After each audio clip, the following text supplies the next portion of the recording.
What are we going to do with the ball, BJ? Because, I mean, we've seen, obviously, the new laws with the COVID rules that you can't put saliva on the ball. And, you know, if you're using the Dukes and, you know, you're playing in Manchester, it probably won't matter that much. It's still moving around a little bit.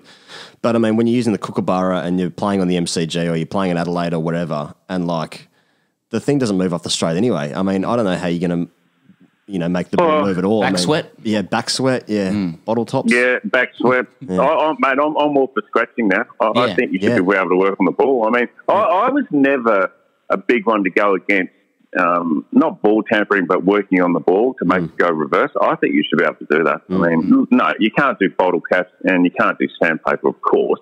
But I don't see why you cannot work on the ball to get it to reverse. I mean, if you can't use saliva, then why can't you?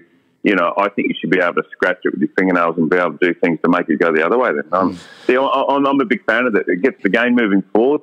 It gives something back to the bowlers because, as we've seen, the swing bowlers are going out of the game unless you're in England. I mean, Stuart Broad and also Jimmy Anderson doing, you know, they're great swing bowlers. But you know, all of a sudden, if you can't work on the ball to get it shined conventionally, I cannot understand why you can't work it the other way to try and get it to go reverse. Yeah, no foreign objects, I get that, but I think it should be. I mean, you go to the MCG, it doesn't really swing at the MCG at all. Yeah. Adelaide swings maybe at night time. Yeah. The new ball swings for 5 overs and that's it, and then it's just gun barrel. So, you know, I think it's going to be difficult and you're going to see boring games.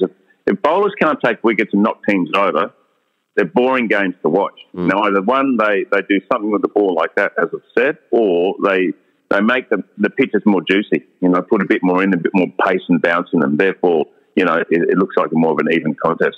I wonder if that will actually legitimately affect, like, Mitchell Stark's selection. Because I'm thinking the Australian bowlers, and it's like Cummins, Hazelwood, you know, Pattinson, you know, these guys are more into the deck bowlers, right? Excuse me. Whereas, like, you know, Stark might be used with the pink ball. It must be an absolute nightmare to face at bloody 9:30 at night on a Wednesday night, I'd imagine. But, like, you know, he's really Australia's only swing bowler, and really maybe, I mean, Ryan Harris swung it a little bit, I suppose, with the new ball, but Australia doesn't have a swing bowler in Australia for ages, and like we're just picking guys on fast decks, just getting into the wicket, just bouncing blokes out, really. And like Stark is sort of the attacking swing option, but if it's a Kookaburra and it's not swinging, then what's his role in the team? You know.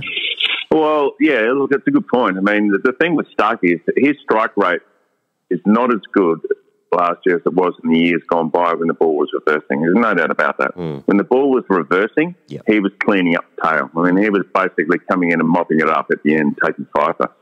So his strike rates are different because the ball's not reversing. And we saw that last year. When the ball wasn't reversing, he wasn't as effective.